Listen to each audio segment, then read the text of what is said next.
Okay. So we are dealing with the 15th chapter and we will chant the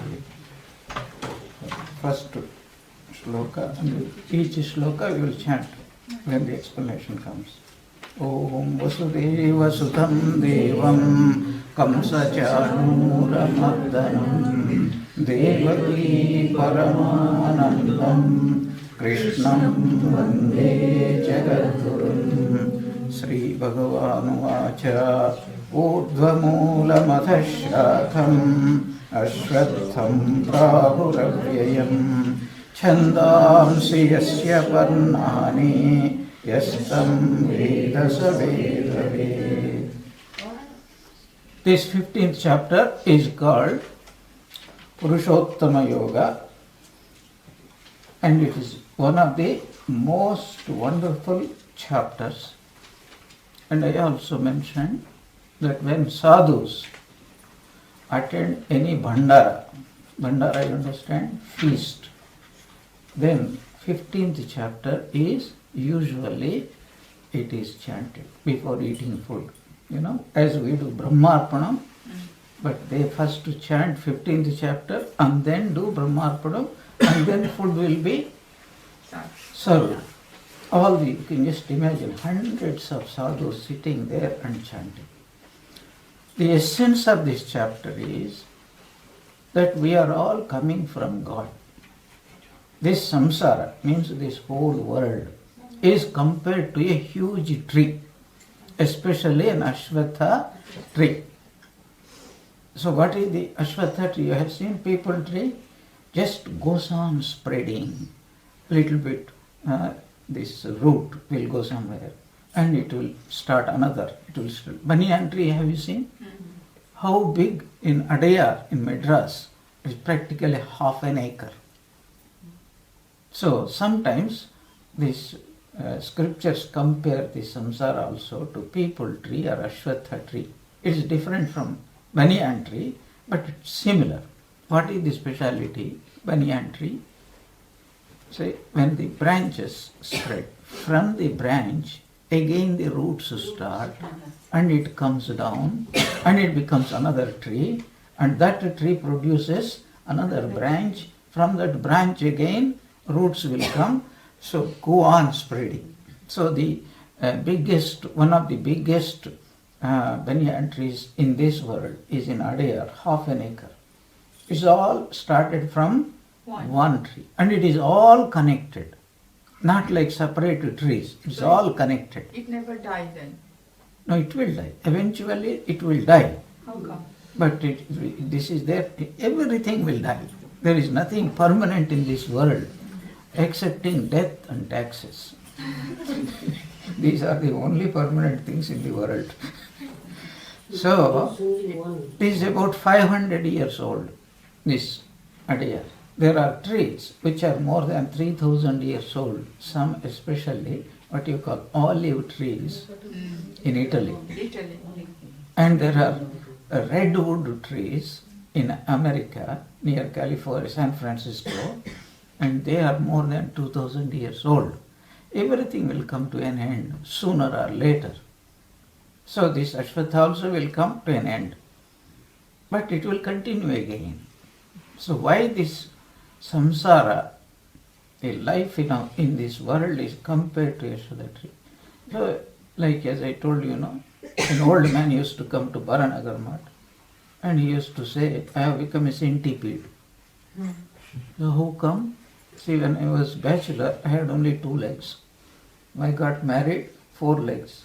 As each child started coming, the number of legs started increasing. Then children's children. Now I could hardly move in the house. So the samsara vriksha goes on spreading from family, from parents, relatives, friends, then through marriage. It goes on and on and on and on. Just a simple example. Let's think of your grandfather. So before he married, what was he? Only he, maybe 1 or 2 brothers and sisters. Then he got married. Definitely got married. How do you know? Other you would not be here. No, Sardarji was here, when Sardarji was asked, what is your ideal in your life? He said, it is to be like my father, not to get married. Not only that, I will strongly advise my children also not to get married. How grandfather, then his children, then his children, then your children, then your children's children, and then your children's, all these roots go on spreading. That is what is called samsara. So bondage. One brings the other, and the other one brings something else. That brings something else. Goes on spreading like a peepal tree. But what is the good news? The good news is, where from this world has come? It has come only from God. That is why this example is given. The roots of this samsara tree are not unlike other trees. Every other tree root is down. Whereas this peepal tree, the root is above.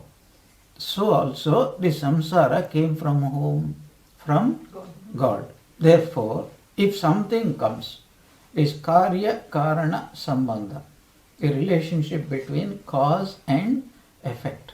The cause and effect are completely non-different. You see, an apple seed gives birth to what? Apple tree, not to mango tree. A mango seed will give birth to a mango. That means what? Karya and karana, the seed and the tree, the cause and the effect. What is the difference then? Unmanifested effect is called cause. Manifested cause is called what? Effect. Seed is the unmanifested tree. The tree is manifested seed. Simple. So that is why this example is given. But we forget from where we have come. We only focus upon this unreality. It is not really unreal. It is our understanding which is wrong. There is nothing wrong with the world. Somehow Hindus have been taught this world is a Maya. It's a terrible misunderstanding about this word Maya. Because we only read books, hear these words Maya, and everything is Maya. No, it is a technical word. What does Maya mean? Many times I explain what Maya is. The example, here is rope, here is snake. Take this example before we understand this word Maya. The rope is real, it's outside. But where is the snake? The snake is not outside. Snake is, that means what is the snake? Misreading of the rope is called snake. So that anything misreading or partial reading is called Maya. That's why Sri Ramakrishna gives the example, 4 blind men touching an elephant. What were they touching? Elephant. It is only elephant. They are not touching anything else. And where was their mistake? Somebody was touching the ear. Only thinking whatever they were touching alone is the whole of the elephant. That was their mistake. And now look at it. I am looking at you. And I am thinking, you are so and so. That is a mistake. Because I am only looking at you in part. What am I really looking at? I am only looking at your body and I am looking at your actions and I infer that you are like this. But go beyond. Because every individual has 3 parts. What are they? Body, mind, and behind this body and mind there is a soul. If you eliminate the soul, then you will see only body and mind. And how much can we understand the mind also? Can you understand how much depth is there? See, when you have a baby, by looking at the face of the baby, Can you understand what potentialities lie in that baby? One may become a president, a scientist, or a statesman, or a king, or a madcap.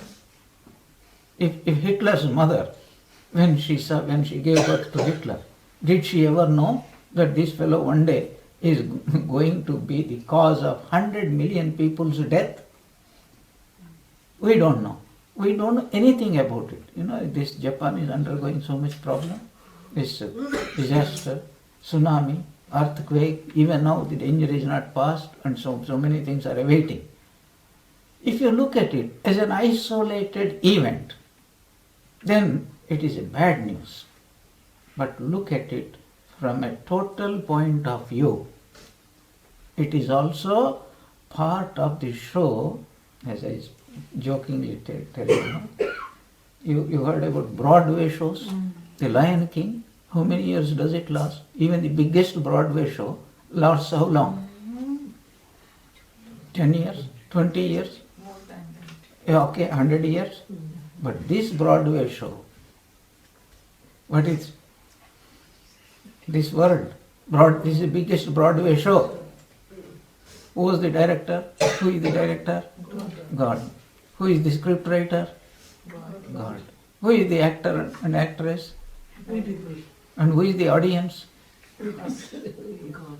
Everything is Emaya Prapanchamaya. Dhananjay Bhattaji Ganachana. Hoito Jabo Para Anke Putra Hoye. Para Anke Putra Hoye. Next scene. I may go as the son of another woman. Para Anke Putra Hoye.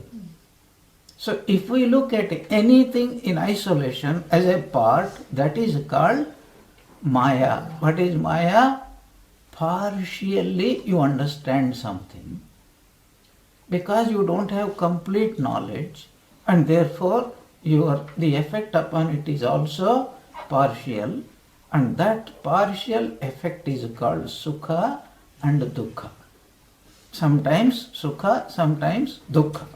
But if the understanding is complete, then there is no Sukha, there is no Dukkha. There is only one effect. You know what is that effect?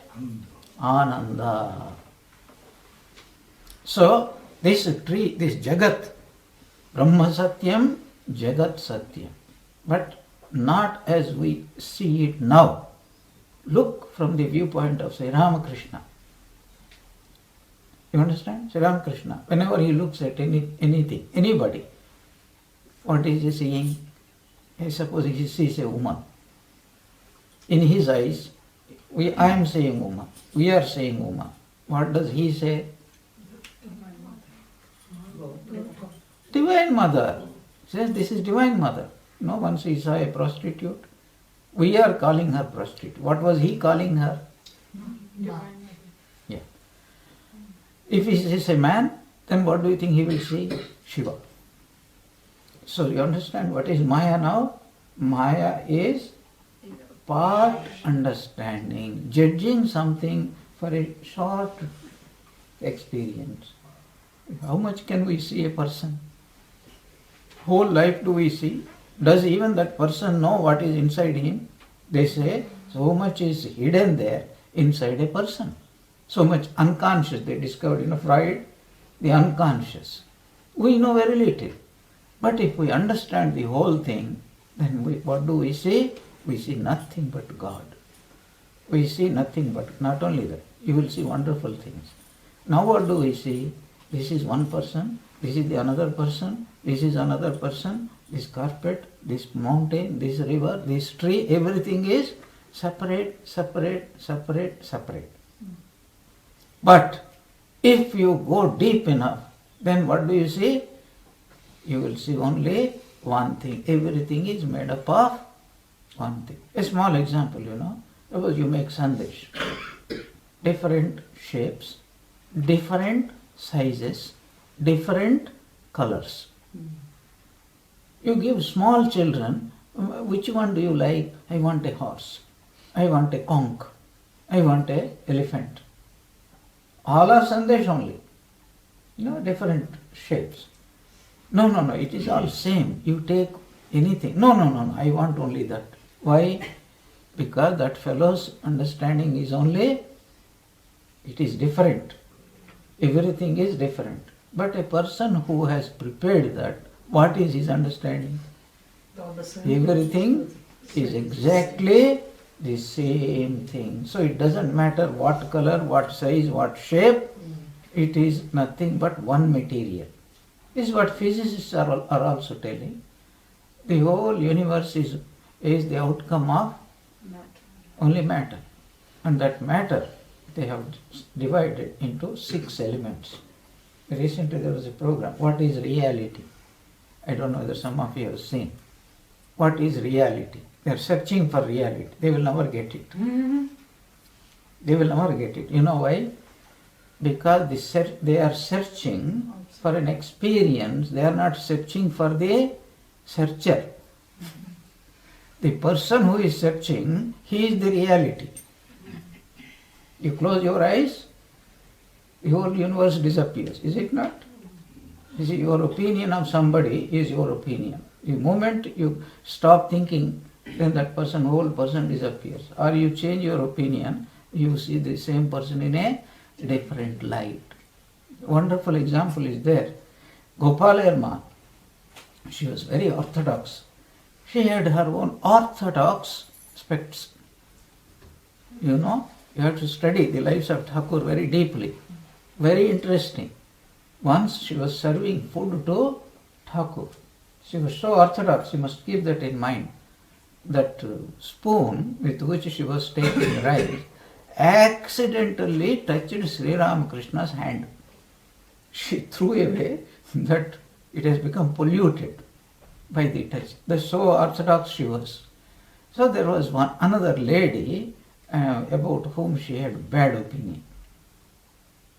Gopalayama, such an advanced soul. On the one side she was doing japam whole day. On the other side she was cherishing wrong views, negative views about some other person.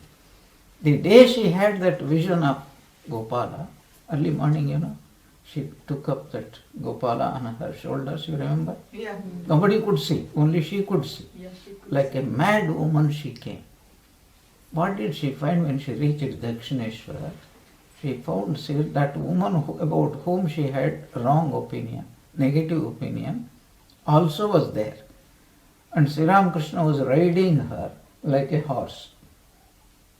And she understood. If Sri Ramakrishna could touch a woman in that way, she must be a very pure person. Later on she regretted, oh, I did not know, I had wrong opinion. That shows her spirituality. She accepted it. But she, before having that knowledge, she had wrong views. Yeah. So, this is just an illustration. Who was that woman, Maharaj? We don't know. Sharat Maharaj didn't mention that name. But she must be very close. It must be maybe Yoginma or Golapma or whatever. Somebody. Whatever. This is an illustration to show each one of us look at the world in a particular way. That constitutes our world. But what is wrong with that? What is wrong is that is a wrong view. We should only see only one thing. Whatever you look at, only one thing must appear in front of you. What is that? Only God. Then you have become perfect. So long as you are not perfect, you see things in a different way. Even if you are highly spiritually advanced, you can fall down. Like Vishwamitra, 1,000 years he did tapasya. He thought, 1,000 years tapasya, of course, I always say, take out 3 zeros out of it.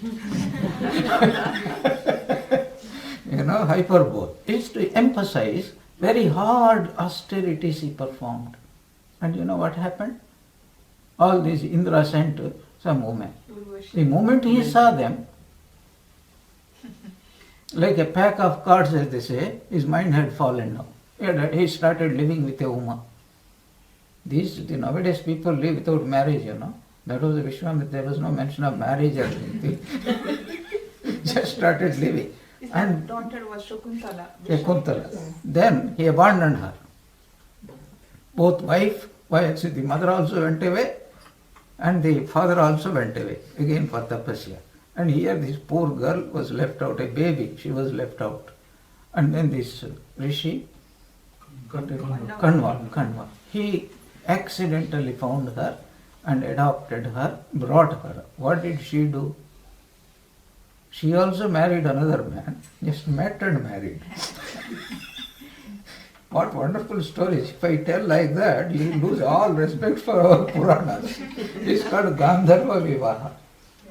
What is Gandharva Vivaha? They liked each other and slept with each other. Simple. Later on, she had lot of problems. They promised, oh, I will never forget you, this and that, and big stories. But the point we are making is that seeing something in part, only just a little bit, and nothing much, that is called Maya. That will create. So you don't see God. Seeing God only partially is called Jagat. Seeing Jagat completely, that is called God realization. Because the Jagat is nothing but God. Why is the Jagat God? I discussed it, but memories being what they are, I will discuss again. Every object that we see is an effect. If you see a child, you must assume there must be parents, is it not? So, if you see a table or a carpet, there must be somebody who has made it. Every object in this world must have three causes, without which it is impossible to have any object. Three causes. Understand? What are those three causes? Material cause, instrumental cause, and intelligent cause. So here is, let us say, carpet or a chair. Let us say chair. What is the material cause? Wood. Wood. What is the instrumental cause? Carpet. No. Those tools. Say like planer, chisel, and hammer, saw. These are called instrumental causes. And intelligent cause. There must be some person with intelligence, means conscious being, and who thinks, I must make a chair or a table or a carpet. So, intelligent cause, instrumental cause, and material cause. Keep this in mind. So, this whole universe is like a pot. Let us say like a pot. Just as a pot must have these three causes, the Jagat also must have these three causes. So before the Jagat this world was created, who was there at that time? Before this world came into creation, who was there? God. Therefore, was there anything besides God? So there must be only God. Because if there is anything beside God, then he won't be God. Because anything divided is not, anything that is not infinite is not God. And there cannot be two infinites. There can be only one infinite. You can't say two infinites. It's impossible. So God alone was there. So if God alone was there, and if this universe was produced, from whom else could it come? So if this universe is an effect, first of all, then there must be three causes. There must be an intelligent cause. Who was the intelligent cause? God. There must be some instruments. What were those instrument causes? Only God. Only sankalpa, he said, sankalpa, only desire. And there must be a material cause. What is the material cause? Only God. It cannot be anything else because there is nothing besides that. This universe, just as this chair is nothing but wood with a particular form and name, this whole universe, what is its material? What is the material of? It must be God because there is nothing else. Therefore, what is this universe? Nothing but God. If that is true, and it is true, that's why in the 11th chapter of the Gita, Vishwarupa. Vishwarupa means what? seeing this universe itself as a manifestation of God. There is no other choice. Besides God, if there was some mud, then you can say this universe might have been produced from that mud. But you won't accept that besides God there is something else. So this must be nothing other than God. That is what he is telling. Urdhvamulam adhashakham means what? Figuratively, metaphorically saying that God is the material cause and this whole universe is a manifestation of nothing but God. But we forget that because of a peculiar power called Maya. What does this Maya do? It covers our vision and makes us see many things in one thing. Makes us see many different things in one thing. Like a cinema. This is the illustration given. You go to any theatre and you see a big cinema screen.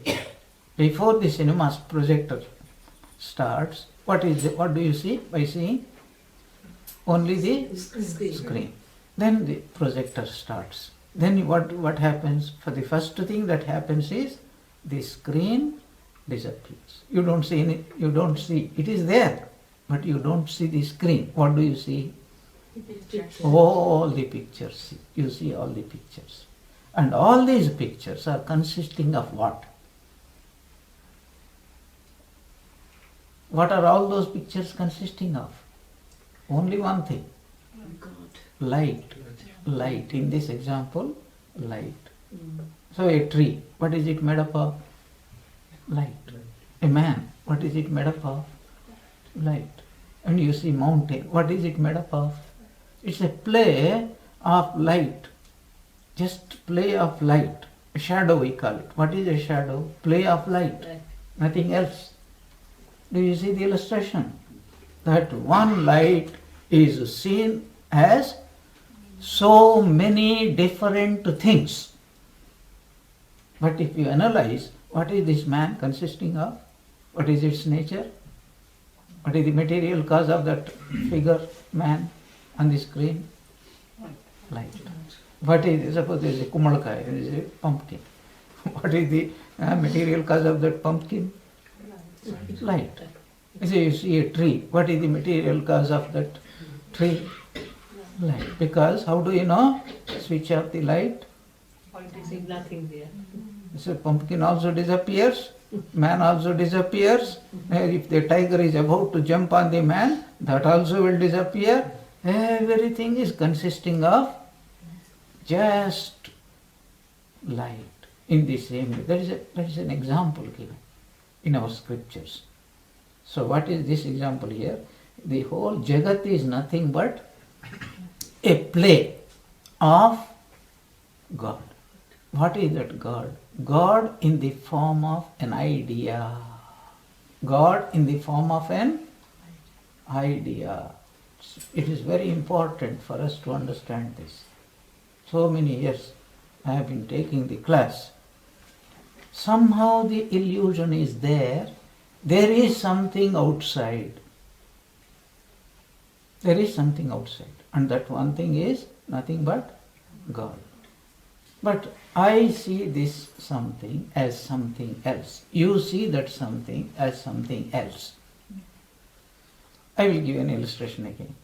Suppose we are all sitting here and I put on very black specs and look at you. How do you appear? Black. Suppose I put deep red specs, glasses and look through them at you. How do you appear? So whichever type of colored glass I am putting on, I see whatever is visible in that, through that, I see as that particular color. So is it right to assume that you are changing colors? Sometimes you are red, sometimes you are green, sometimes you are black. Or only I am seeing because of the glasses. Do you understand what I am talking about? So if you put on the specs called man or woman, human, then you see everything in terms of human being. You measure everything in terms of human being. And just funnily, just to pull your legs, You're supposing this beautiful young woman here. And she happens to meet a beautiful young mosquito woman mosquito, and have a conversation. Who is beautiful? You ask that mosquito, who is beautiful? What do you think it will say? Me. See, even here the answer is me. Me. Because we see everything from a human point of view. And a mosquito sees everything from a mosquito point of view. Do you see the point? Whatever type of mind we have, that is how we look at things. This is very important for us to understand. So this is what is Maya called. Maya is not out there. Maya is the specks we are putting on. This Maya assumes the specks there are only 3 types of specks. Only 3. We can change one or two. What are those 3? Sattva, Rajas and Tamas. When we put on tamasic specks, what I see, how I see God appears to be tamasic. So seeing God as tamasic means completely misunderstanding Him. Seeing God through Rajasic specks means a little bit better understanding. Seeing God through the Sattvika spectacles means I see Him much clearer as He is. But the best way is to remove all the specks and see God. It is called aparoksha anubhuti, without any interference directly. But if we have to see, then let us see Him through Sattvika spects. What does it mean? Practical terms. You see Sri Ramakrishna here. And you see the carpet here. You see some fruits here. It's a wonderful illustration. When you are looking at Sri Ramakrishna, what specs are you putting on? Sattvika. Yes, because He is God.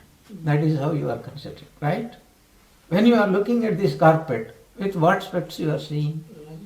No, tamasic. Because you say carpet, I can put my foot there and I can rub my, I can make it dirty. And if it is other people's carpet, even more dirty I will make it. Not my carpet, you see. When you are looking at these fruits now, or sweets, what type of specs you have put? Rajasi. Why? Do you know why? Because like as you put your foot on the carpet, you will not put your foot there. First. Secondly, you have a preconceived idea. This is going to be offered to, not yet offered, but going to be offered. So it must be kept with great respect. But once it is offered to God, what specs you have putting on? Sattvika. Why? Because once it has become prasada, you say the word prasada. But prasada means what? It is nothing but God in that form. You understand now? So, what is spiritual worldliness? Worldliness is to put on either tamasic aspects or rajasic aspects. But to be spiritual, to be sadhakas, to be devotees means to put on the sattvika specs. That means what? We have to look at everything in a particular way. What is that particular way? First, that everything has come out of God. Therefore, everything is only another form of God. I will give an illustration. Swami Brahmananda, Swami Premananda, Swami Shivananda. They, whenever this Ramlal Dada used to visit Belur Math, they used to show him such great respect. Actually, he was a rogue, according to me. He did so many things to Sri Ramakrishna also. Sri Ramakrishna had to, some good things also he did. You know what good thing? He gave so much trouble to Sri Ramakrishna that he had to write a letter. Unfortunately, we lost that letter. It would have been very precious memento for us. He had to write to whom? Holy Mother. Oh, Ramlal joined these priestly groups. He doesn't care for me.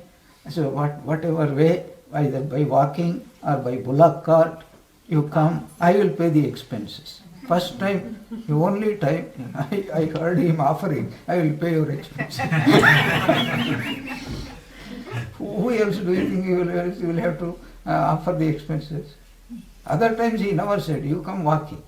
But this time it was his need, you see. He wrote, come quickly. So that was a good, had he not, joined the priest group, then Sri Ramakrishna would not have written that letter. So many good things come out of bad things. Mahapurush Maharaj was telling, this Belur Mat, it's before buying Belur Mat, they used to celebrate Thakur's birthday at Dakshineshwar. But when Swamiji returned, what happened? They banned Swamiji. Swamiji will be there, and Thakur, he cannot go to Dakshineshwar. How will they celebrate Thakur's birthday without Swamiji?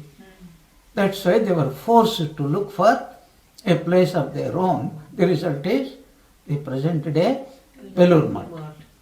So every bad thing brings some good thing. Every good thing brings also some bad thing.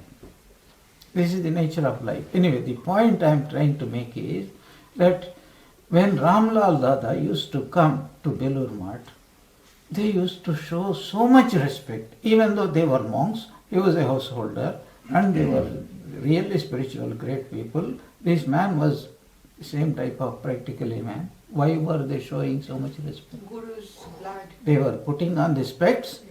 Our Thakur, he belongs to the family of Thakur. So he must be honored because he brings up the association in our mind. As soon as this is Thakur's nephew. Oh, Thakur's nephew. Thakur. Association. When you see Prasada, this is Prasada of Thakur. It reminds you of God. So you see now that what type of spectacles we will put. So this Maya consists of these three type of spects called three gunas. Where is it written? Am I telling it? It's there in the Bhagavad Gita. Where is it? Daivi Hiesha Gunamayi Mama Maya Durathyaya. This Maya, first of all, is Daivi Maya, means belonging to God, not to you, belonging to God. Is in Gospel also. You get this.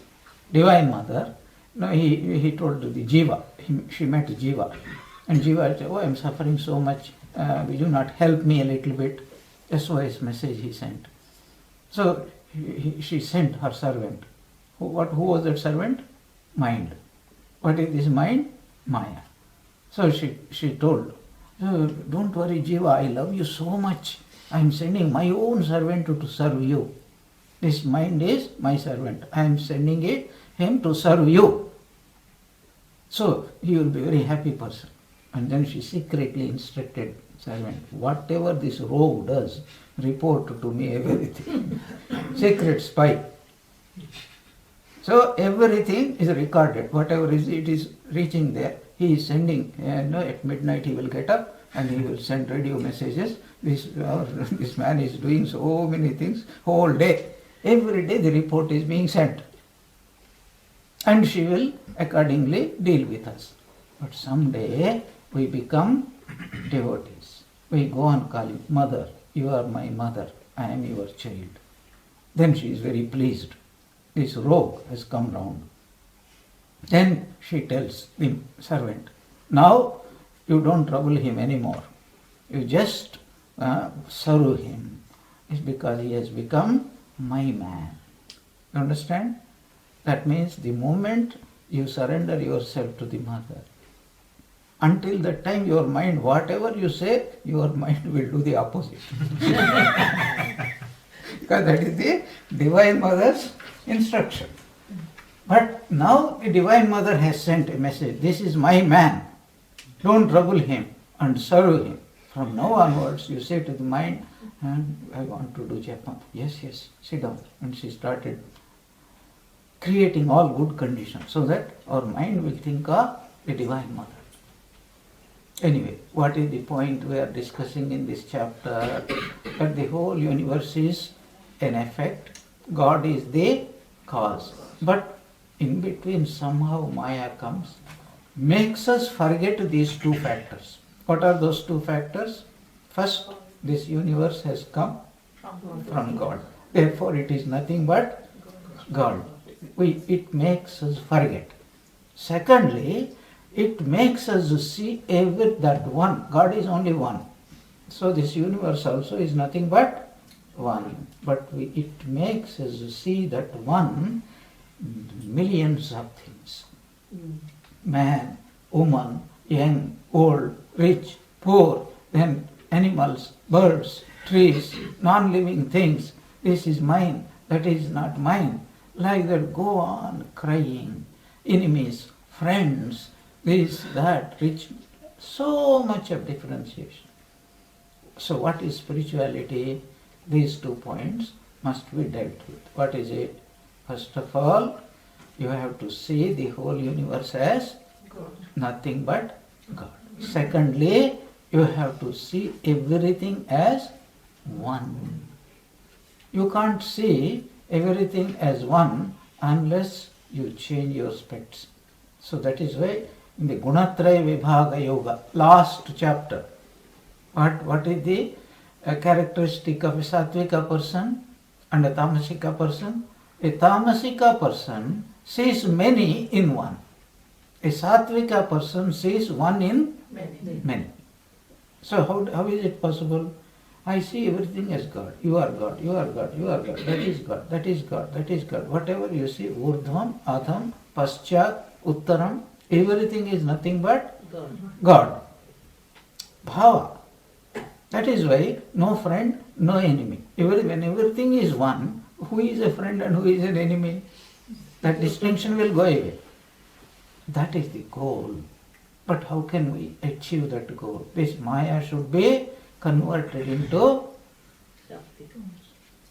avidya Maya, has to be converted into vidya Maya. That is why we have been given certain, what is called, disciplines to practice.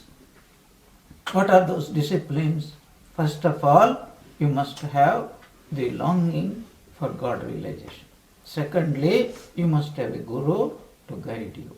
Thirdly, is you must follow whatever the guru tells you to the best of your ability. Fourthly, there must be an integration between your spiritual life and your worldly life. The problem with us is there is no integration. One hand is going, one leg is going towards Australia, another leg is going towards Antarctica. No integration. You know, if devotees go on doing nice japa meditation, they are very good, individually excellent. But the moment they come into contact with somebody else, our property, our bank balance, our prestige, then, oh, I am bigger than you, you are smaller than me, I am richer than you, you are poorer than me, I am more intelligent than you, you are a dullard. All these divisions, unconsciously, they trouble us. Devotees, that's why Sri Ramakrishna said one thing so deep. When the question of caste has been risen, Sri Ramakrishna said there is only one way this problem of caste could be removed. What is that one way? Sri Ramakrishna divided the world into 2 categories, people into 2 categories. What are those 2 categories? For those who are spiritual and those who are Non-spiritual. non-spiritual, means in the sense that they would be spiritual. Because everybody, Vedanta says, everybody will become spiritual. Ultimately, we have no choice. If we have come from God, we will be going to God sooner or later. But at the moment, they are called worldly people. Worldly people. So he said, all the devotees make up one caste. What is the idea? One caste means there should be no idea of Uchu, Nichu, is superior, inferior. This division should not be. Devotee means devotee. Yeah, Holy Mother, some brahmacharis used to take sannyasa. What is their age? Maybe 20, 25. Holy Mother was more than 60 years old. Sometimes, it's, while working, they will touch, or some woman will carelessly walk and touch a brahmachari's cloth. She used to say, take the dust off his feet.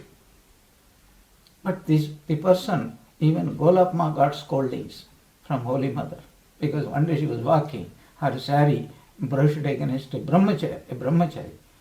Holy Mother scolded her, walk carefully and salute, take the dust. But the brahmachari was saying, Golapma, you are Thakur's devotee and you are so senior. Holy Mother said, no, as a senior bacha, the young one of a lion is still a lion. The young one of a cobra is still a cobra. So a monk, even though he is young, but is the high ideal she left behind. In this connection, just one small point I want to tell you. Now sometimes there are so many people I heard and I saw also, they are dead against anyone touching the feet of sadhus. He is also human being, why should we touch his feet? They didn't understand, they don't understand, they don't want to understand what is the real reason. Even you do, you don't understand. By touching sadhu's feet, mine or somebody, I am not getting any benefit. Who is getting benefit? You are getting. What is the idea? See God in this person. You touch the feet of your parents. They are worldly people. Most of the people are worldly people. But that is not, they are also worldly, I am also worldly, why should I touch? No. You will get the benefit because you are learning how to see God. Reverence means what? What does reverence mean? Respect. No. Respect and reverence, there is a lot of difference. What is the difference?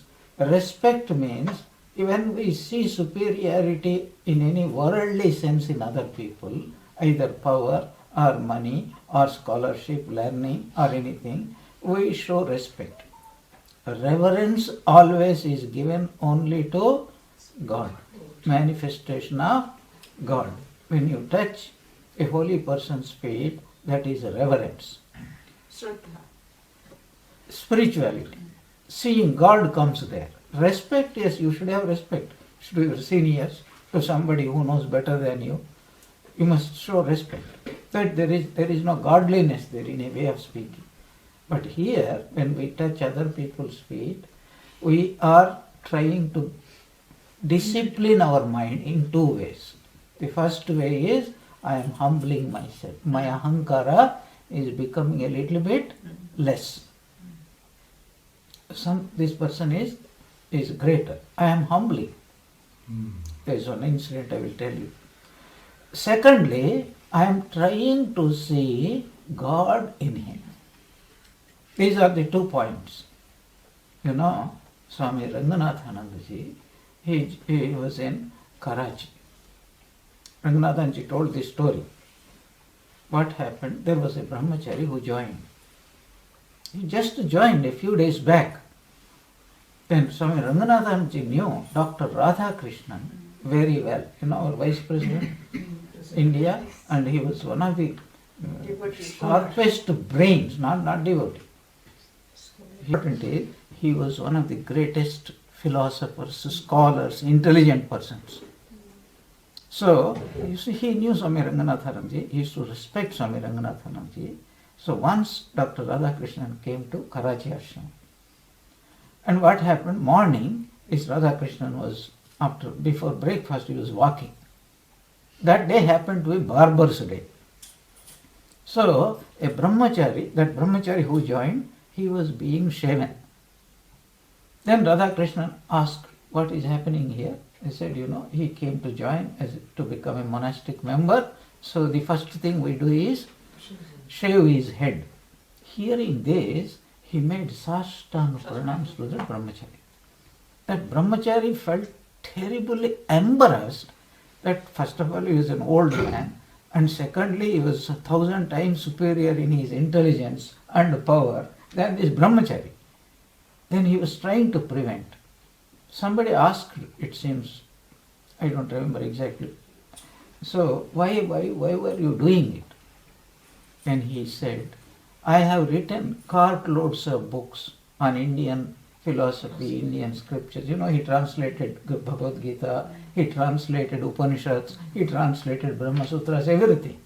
But I don't have the courage to renounce home and become a monk like that. But even though he is a junior, not as intelligent or whatever like me, but he had the courage to take this step. That is why I am saluting him. Our Gurudev also told us these incidents. Yeah. What a wonderful thing to learn from them. This is why seniors, you know, sometimes even our own parents come and make pranams to us. Of course, we don't allow parents to do it, but very senior people, so they do it. I remember an incident. Swami Dayatmananda, he was in South India, Trivandrum, and he was trying to collect funds. And somebody suggested, why don't you meet this Trivandrum Maharaja? He can give you some more money. Then the Maharaja also, he wanted to see him somehow, Nirmalanandaji. But Nirmalananda refused.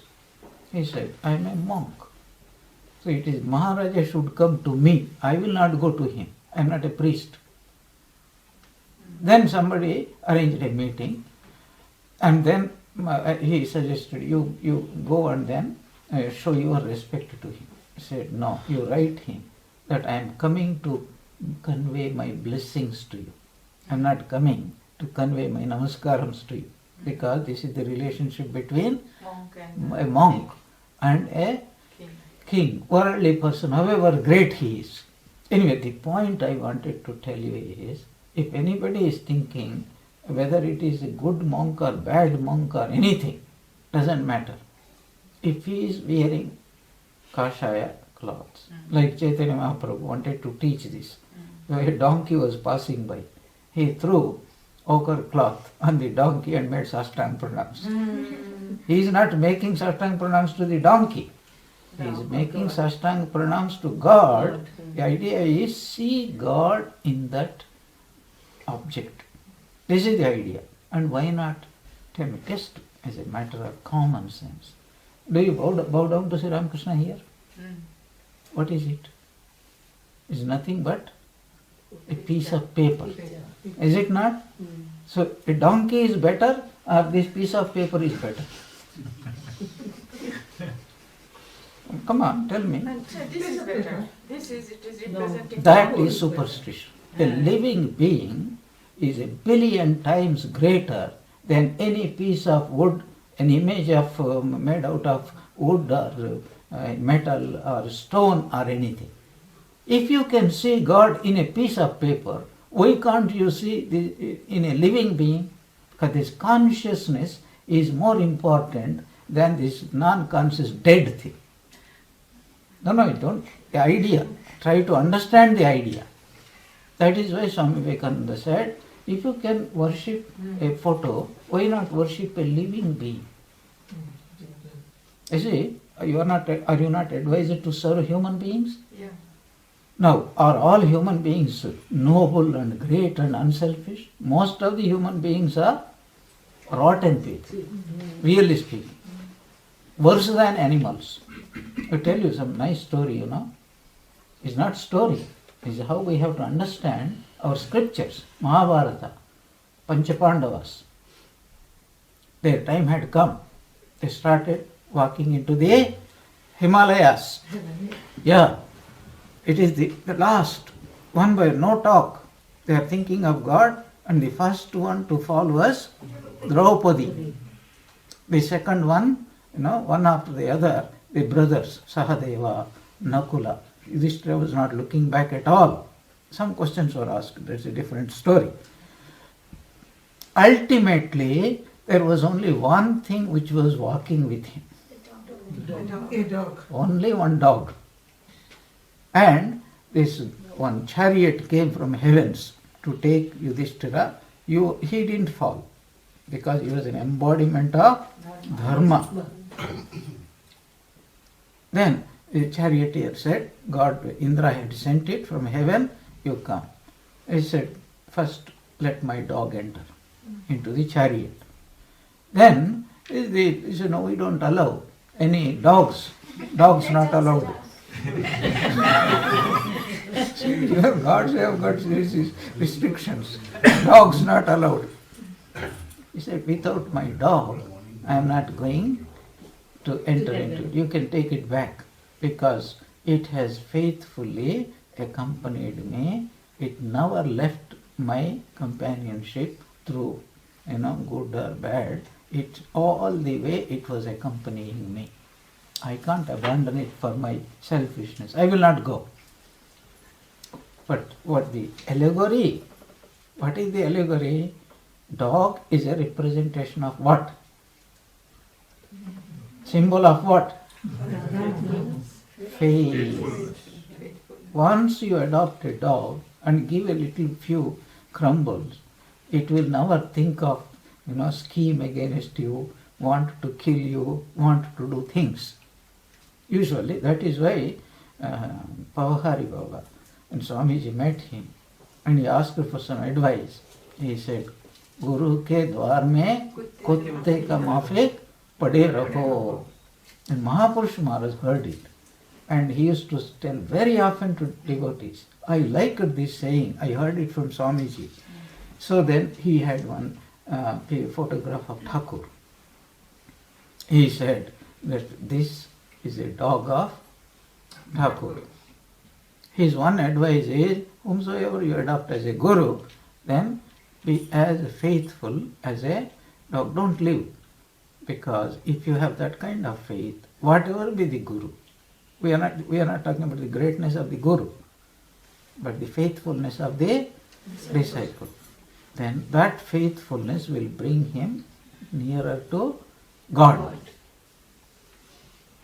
This is the principle why we are asked to respect our elders. Not that they are great people. Most of the people are not great. But why? Because by showing reverence, our sattva guna will increase. And then we progress spiritually. And then what happens, the miracle happens. What is the miracle? When we become sattvic, then we acquire sattvic aspects. And when we look through that sattvic aspects, then what do we see? Everything God. Everything as God. A dog also is God. Like, there was one dyslexic, what is that? Sleepless fellow? Insomnia. Spent the whole night wondering whether there is a dog. No. Dyslexic, you understand? So dog means what? Wondering the whole night whether there is a dog. Really it is God only. But we are not able to see it. Now through spiritual practice, slowly we have to acquire that vision. Then if somebody cheats you, who cheats you? God. There are so many things, cobwebs we have to clear from our brains. Because if you ask any Hindu, do you believe in the law of karma? What would he say? Yes. If you believe in the law of karma, can anyone really cheat you? Can anything happen to you other than what you deserve? Yeah, you get what you deserve only. That means what? If somebody cheated you? My own karma. Karma fall. See, somebody had done good to you because you deserved it. If somebody had done something bad to you, that means what? I deserve it. Somehow I deserve it. Yeah. Either I have done something wrong or I am learning I have to learn some new lesson. If you really believe in the law of karma, you can't escape this conclusion. So this tsunami happened. Apply it. So is it a disaster? It's not a disaster. Because out of this, something good will come. And why those people, there were some people, I heard, some reporters were telling. One, that particular place, Shanghai, what is it? Shandai. Shandai, that place, there was one fellow. He should have been dead. But what happened, he was visiting some relatives in Tokyo when this happened. His family died, but he didn't die. No, is it a fluke? No, probably. We believe it, because we can't prove it, but we have to believe it. If you believe the law of karma, that is one. If you believe that God exists, does he not know what is happening? And why did he not prevent? And how did it happen? Because of his will.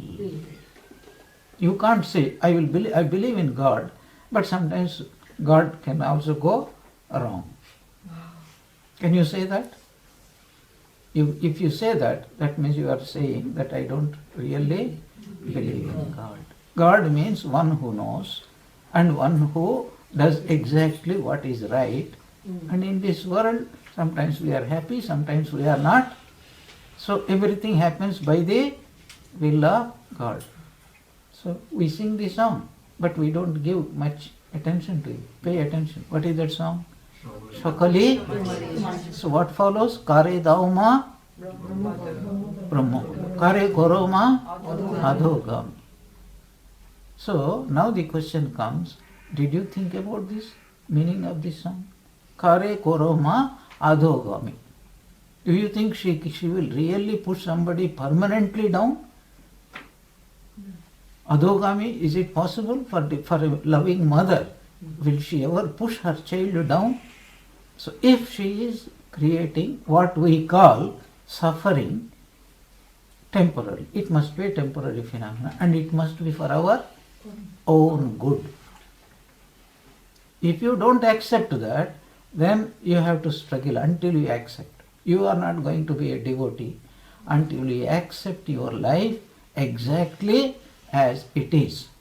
When everything is good, oh, God is great and He is looking after. When something goes down, you can't say that He has abandoned me and so I have also a right to abandon Him. No. You have to accept. How do you accept? How do you accept? As I sometimes tell ask a devotee, the bad face will come, sad face. Sad people and bad people are exactly in the same category. Yeah. Saint Teresa used to say, a sad nun is a bad nun. Because how can you be sad when you are worshipping God and saying that everything is her will, His will? So when the devotees come, so what happened? This thing happened. So how do you look upon him? Thakur Richa. Telling by mouth, Thakur Richa. Thakur Richa. What type of language is that? If it is Thakur's Icha, you should be joyful, dancing with joy. But sad face, hardly the voice is coming forward. That is, you are saying it, but you don't believe it. So usually our belief, we are ordinary people. So we have to develop. Thakur, what did Thakur do when cancer came? Did he say, Mother has abandoned me? What did she say? What did he say? Whatever happens, it is all Mother's will. He was joyful. He was never unhappy. Thakur was, you will not find unhappiness in Thakur, even in that condition.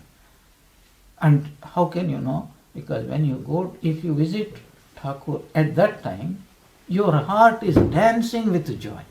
How can a man produce such an effect upon you unless he himself is an ocean of joy? Hari Maharaj went. Thakur said, see, I am suffering. Suffering. He said, naturally you suffer, He has put on 3 rings. Understand? 3 rings? Engagement ring, wedding ring, and suffering.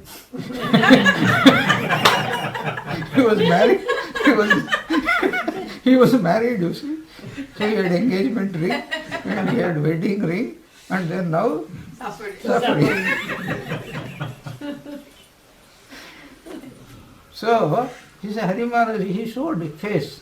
No, sir, I see you are swimming in Satchidananda.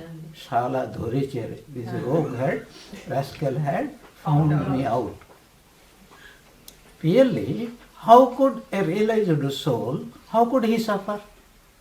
Even we don't suffer under certain circumstances. Do you?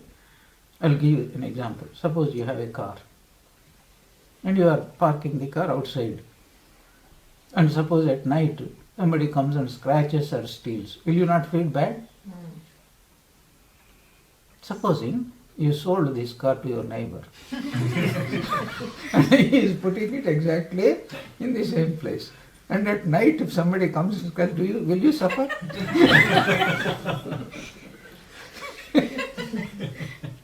You see, the same car.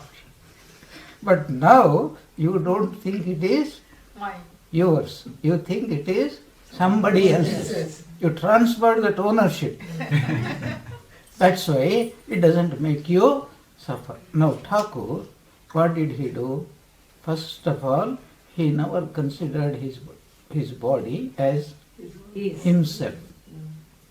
That's why, what is the difference between worldly person and spiritual person? A worldly person says, I am the body. A spiritual person says, I have a body, and that also was given by God. It doesn't belong to me. In fact, nothing belongs to us. This body, this mind, it doesn't belong to us. I'm not talking about high philosophy. I will prove it to you in a minute. How this body doesn't belong to us. So how do you are alive, isn't it? So what is the characteristic of life? Prana. Where is this prana? Is it within you? Is it in you or is it outside you? Where is the prana now? Come on, you are all intelligent people. Within us. Completely wrong. The prana, if it is within you, you don't need to breathe. Where is the prana? It is outside. That prana, every second, every minute, you are borrowing. Are you not borrowing? Prana Devata. Vayu is called Prana Devata. If that prana was within you, then you are free. You don't need to depend upon. But we are like beggars. Every day, a beggar, what does he do? He has to go and beg some food. Here, every minute, we are begging. We are replenishing. As soon as, we use that prana, we don't have because that source is outside. So we say, Vayu Devata, please give me a little more. 24 hours from birth to death. The moment you are incapable of borrowing, the Vayu Devata will not die. But you become incapable of receiving it. What happens to you? Prana is gone. Where is the prana? So 1/5 of it is gone. Vayu Devata. Why our body is made up of Panchabhutas. So one of the bhutas is Air. Vayu. Okay. Earth. Prithvi. Tattva. What is Prithvi? What is the nature of Prithvi Tattva? Our body is made up of Prithvi. Means made up of what? Food. So we are borrowing food, morning breakfast, lunch, supper. In between, every time you fast, how long will you live? You will die. That means we are borrowing food from the Prithvi Tattva. Rented, like rented house. You are renting. Every time you rent it for it. Then what is the next thing? Jol. Jal.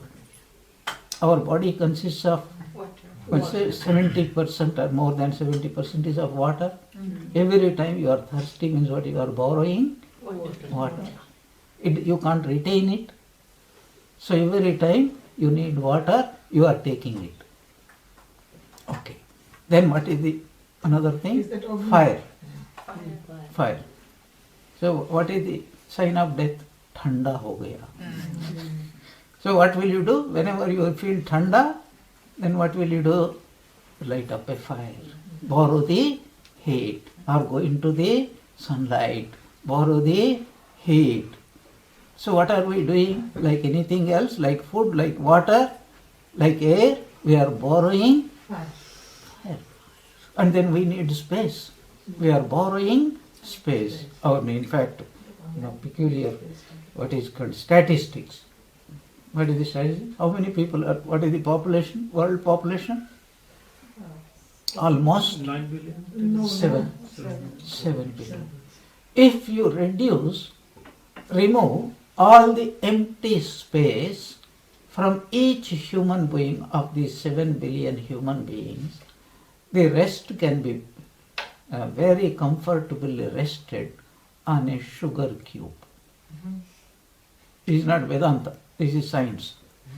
On a, sugar cube? One sugar cube, the whole 7 billion humanity can be rested, comfortably rested. That means what? Most of it is our space, akasha we call it. So we are here occupying, borrowing the akasha. You go to that room, you are occupying, borrowing, temporarily borrowing the akasha. So 5 elements, you are borrowing all the time. What is yours then? What is it you are not borrowing? No. Every Jada Padartha comes from Panchabhutas only. Everything is being borrowed only. Every object is borrowing. Even mountains also, they borrow. How did Himalayan rise? Himalaya Parvata. Was it like this in the beginning? It was started, the tectonic plates started moving, and then it was trying to push. That is how Everest is growing. Even now it is growing. So that means what? It is how is it growing? It is borrowing. Everything is growing or everything is getting reduced. This change. So when we give back, we are losing. When we are receiving, we are growing. What is not borrowed in this world? So these Panchabhutas, we are indebted to the Panchabhutas. And these Panchabhutas are what? Manifestation of God. Therefore, Panchabhuta, God has manifested in the form of Panchabhutas. And Panchabhutas are manifesting in the form of all these creations. Therefore, the whole Jagat is nothing but, logically, is it right or not? See, you can't call anything your own. That is why when we do puja, our buddhi is supposed to increase. Then at the end of the puja, we do aratrika. What do we offer? 5 items. What are those? Light, flower, water, then cloth, then flower, then chamas. What are those 5 elements? 5 objects. Representative of Panchabhutas. That means what? It's acknowledgement. When we are successfully really do puja, that understanding comes, O Lord, I have nothing to offer you. Nothing to offer to you. Because everything belongs to you, including me. But Bengali devotees, very clever devotees. Why? One Bengali devotee used to go to office crossing the Ganges. And one day he felt very guilty, by boat. So, Ma Ganga, every day I am taking advantage of you. I never offered anything to you. Ask, I have to give something. So he opened his purse, 10 rupee note he took out, Lema Naiveddo. So he threw it on the water, and next moment, Dema Prashad. Scooped up the 10 rupee note and put it back.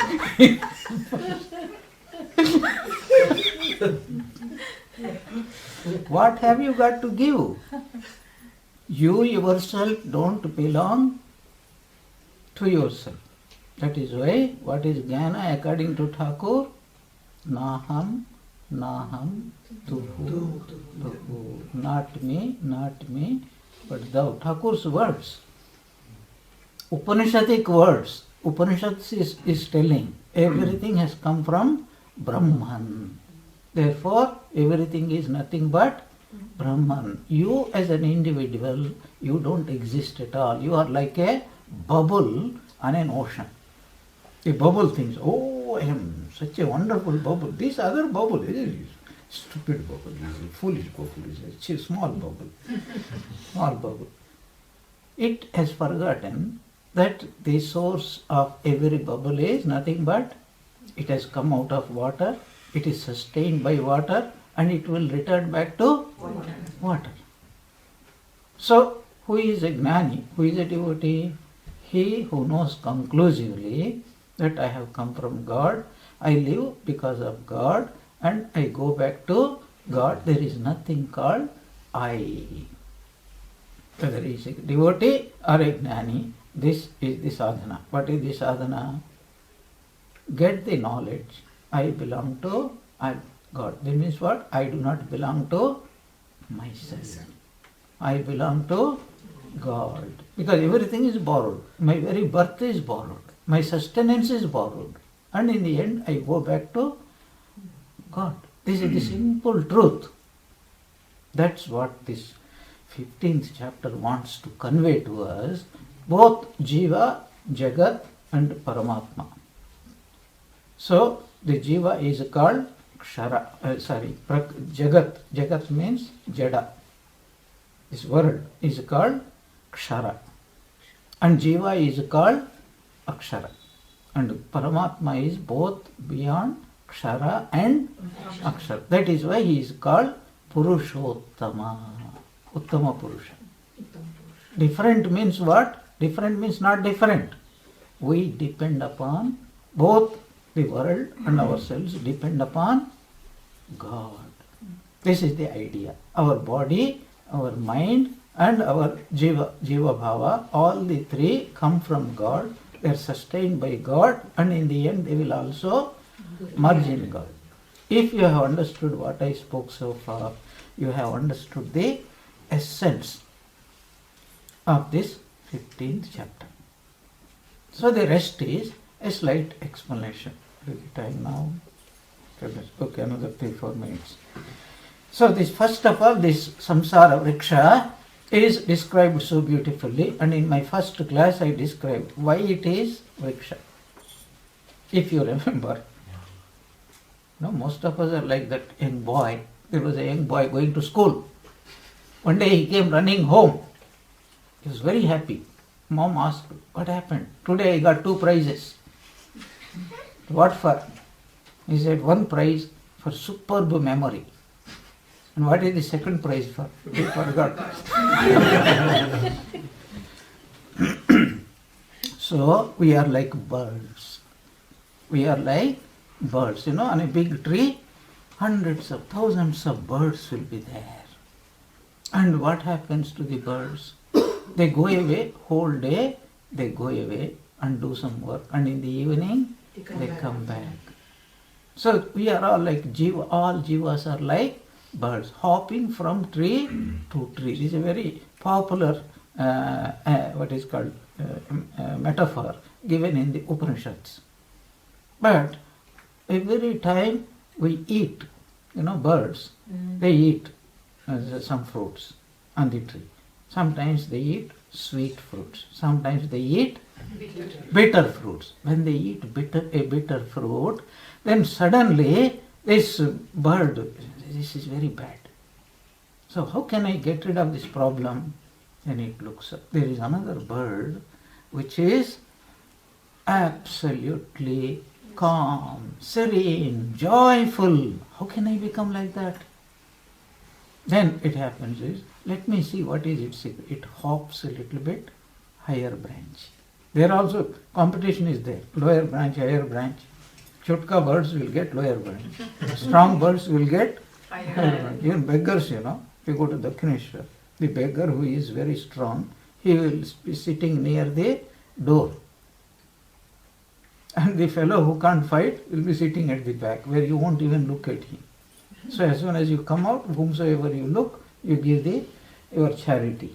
Like that, competition is there. So this fellow hops.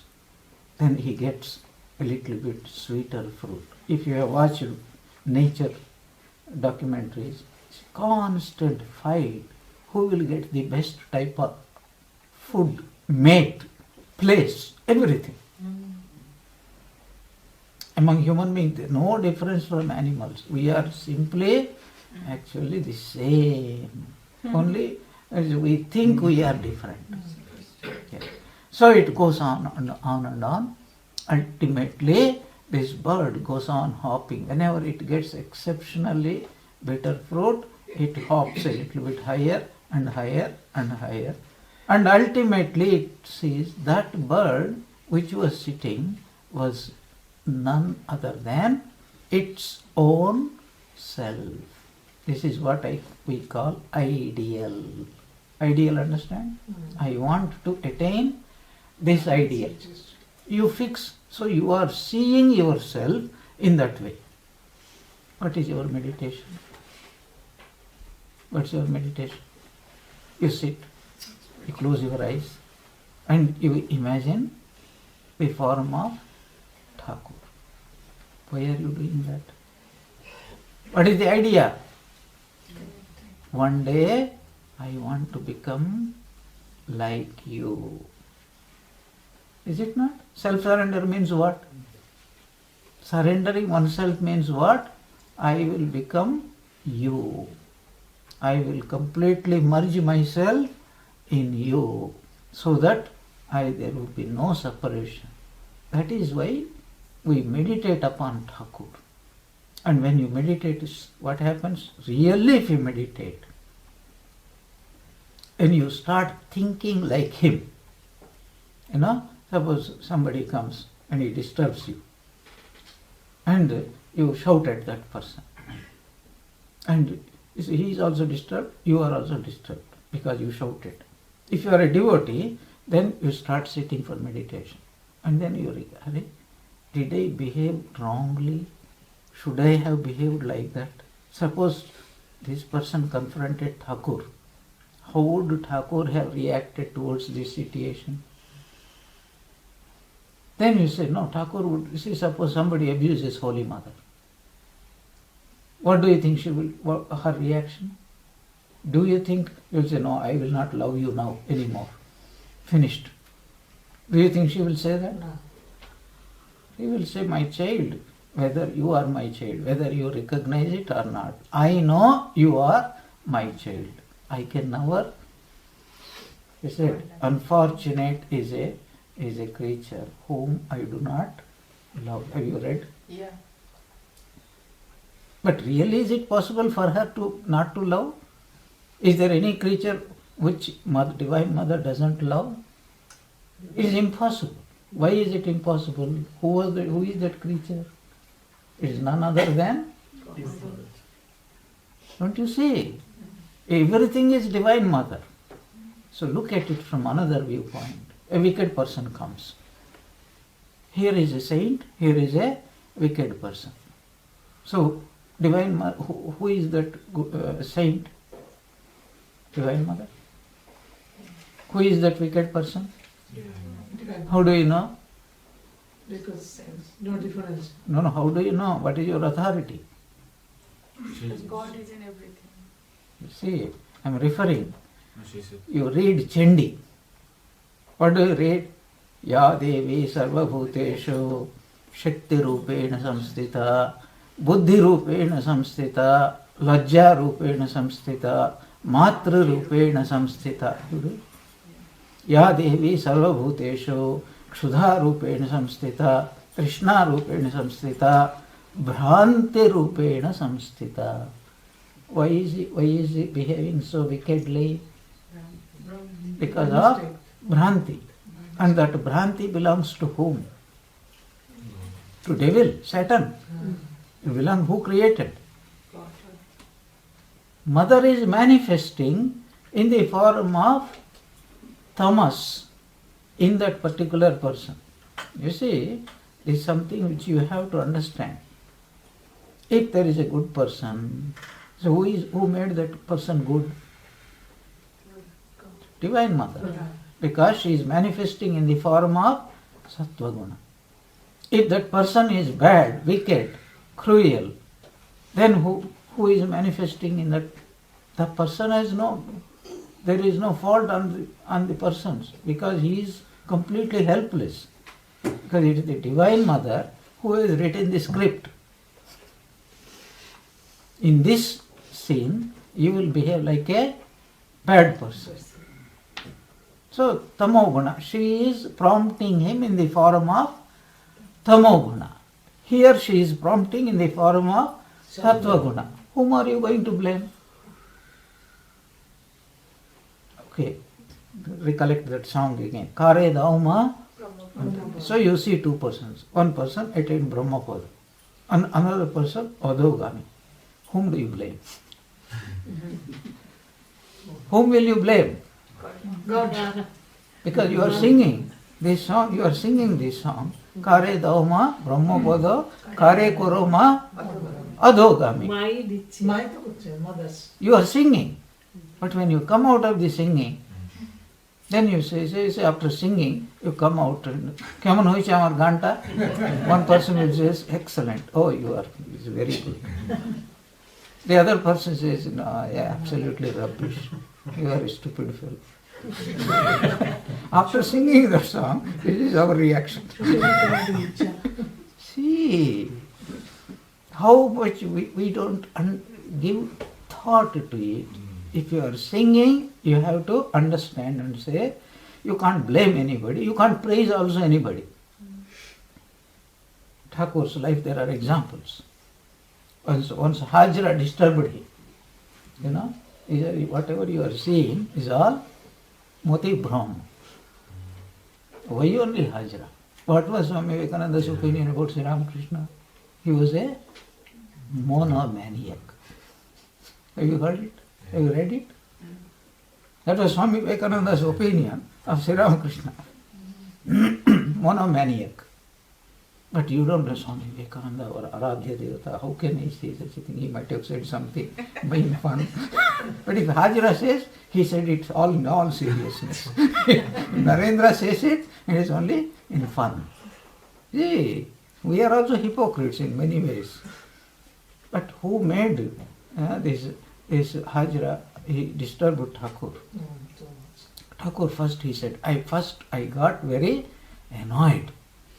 Then I thought, poor fellow, if the mother doesn't make him understand, what can he do?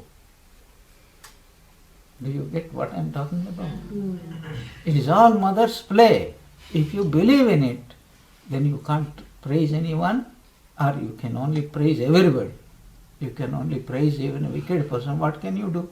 This is how mother is manifesting in you. Somebody came to Dakshineshwar and saw this beautiful temple. Oh, Rani Rasmani, what a beautiful temple she had built. Thakur heard it and he got very annoyed. He said, everybody says Rani Rasmani had built it. Nobody says it is the Divine Mother who built the temple. This happened even for Jnanis, this mistake happens. Swami Vivekananda, he went and worshipped Kher Bhavan. You understand? Yeah. And then he saw the temple was in a dilapidated condition. Because who did that? Muslims. Then a thought came into his mind, had I been there at the time of this destruction, I would have given my life's blood, my heart's blood, to fight against the Muslims. Means I would have protected Divine Mother's temple. Immediately he heard a voice saying, is it you who protects me, or is it I who protect you? Had I wanted, could I not have destroyed the Muslims? Could I not have destroyed the Muslims? Had I wanted, could I not have raised a 7-storied golden temple? He had wonderful revelation. And he came back. It's a very interesting incident. After that he said, his realization, if something good happened, that is also the will of the Divine Mother. If something bad happens, that is also the will of the Divine Mother. From that viewpoint, who destroyed the Hindu temples? Mother. Mother. Come, right understanding. Somebody was asked the question, that here is an object. It looks like an egg. Its color is like an egg. Its shape is like an egg. Its size is like an egg. And it tastes like an egg. What is it? The fellow got confused and no, I don't know. There are, buddhimans like that. Who wrote Shakespeare's works? I don't know.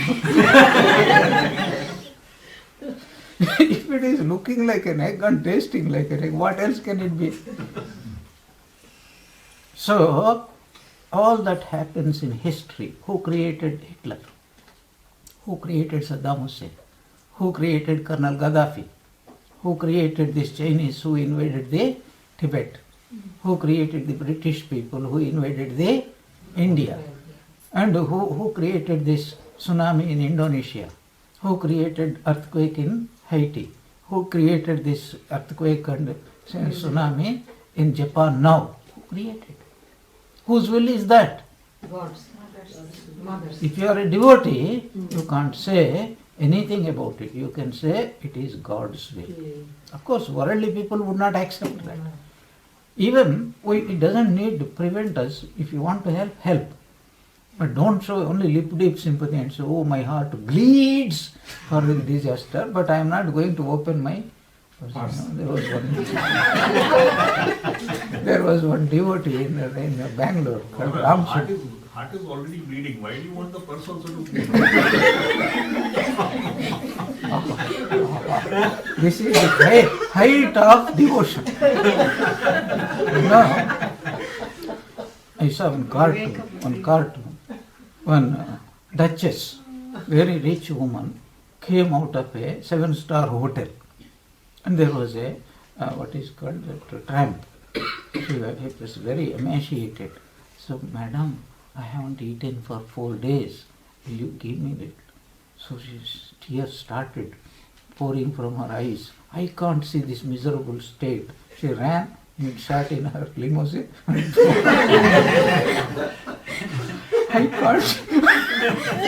I can't tolerate this. This is called dichotomy. If you are devotees, try to reconcile. Everything that happens, it happens by the will of God. And if something happens by the will of God, it cannot be bad. You can't say it is bad. Then Sri Ramakrishna was asked so many times, Vidyasagar, he lost faith in God. What was Sri Ramakrishna's reply? How can a puny human mind understand the actions of God? Because you see, what do we see? A little bit. Temporarily we see it. We don't see the whole picture. That is why we suffer. So what is that tiny picture? Really, there is no disaster. If the same thing is happening in a cinema,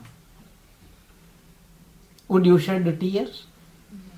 Would you feel, oh, so many people have lost their lives? Would you say that in a cinema? And what is this? Nothing but a cinema. But since we don't know that, it is the only reality for us. But from God's point of view, it is nothing but. See, I'll give you an example also. Arjuna was about to fight. Then this Gita conversation was going on. And in the course, in the 4th chapter, beginning of the 4th chapter, he said, oh, I have given this teaching to Manu, who was born 10,000 years. Arjuna was surprised. He said, you are my contemporary. How could you have given this teaching to Manu, who was born 10,000 years back? Then what was the reply of Krishna? Bahuni me vyatitani janmani tavacha Arjuna. Both I was also born so many times, you are also born so many times, only you don't remember, but I do remember. So what is the point here?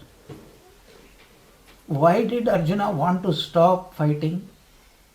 Because he thought he is going to Kill all the relatives. And all. Killing means what? Finished forever. They are not going to be reborn. What was the Lord saying? If I was born 10,000 years back, I must have died. If I have died, then I must have been born because I am here now. Or you also were born so many times. So Arjuna's apprehension was, who knows who will win the war? They may win, I may kill them, or they may kill me. But if I am killed, I am finished. If I kill them, they are also finished. But what was the Lord saying? That's not the truth. What is the truth? Life and death are only just a temporary phenomena. Manifestation and not existence and non-existence. Manifestation and non-manifestation.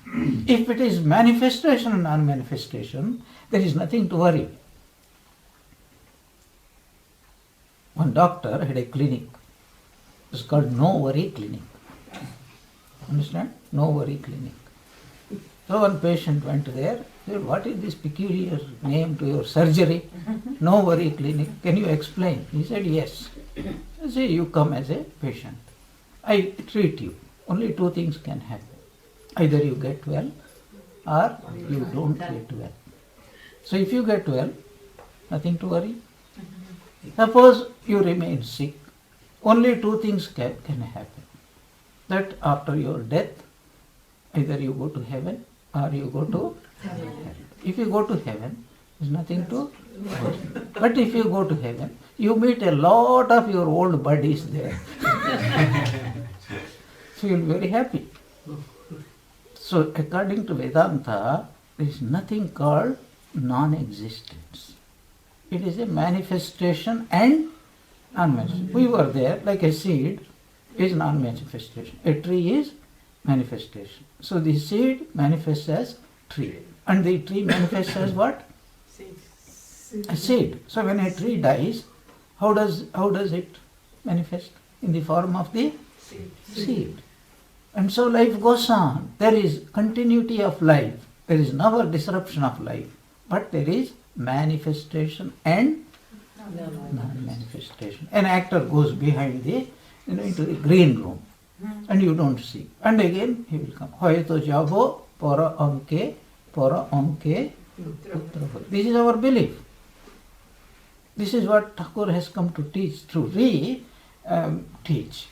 This has been being taught in the Vedas, in the Upanishads, in the Bhagavad Gita, by Thakur, by every saint. There is nothing called non-existence. Death is not non-existence. Death is non-manifestation. But as long as we are ignorant, this stupid, what is called suffering, is it we go swing from happiness to unhappiness, again happiness, again unhappiness. If you want permanent relief, then you must have complete picture. What is the complete picture? Everything is God. That name for that God is Purushottama. And that's why this is called Purushottama Yoga. So this is the essence. We will briefly discuss in our coming classes. Let me tell you, please note down all the dates. April 2nd, I deliberately avoided 1st.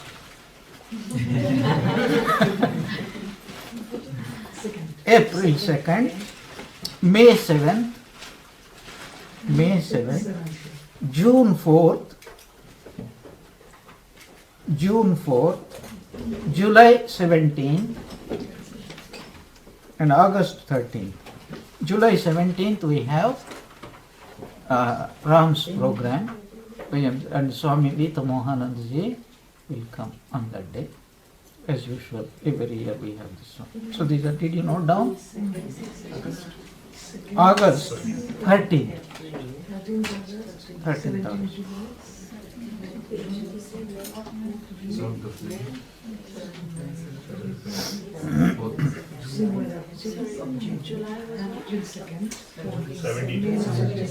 July 17th.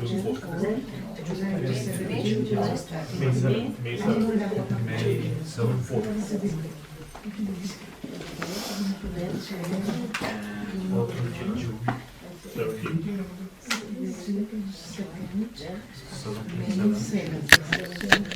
many seconds.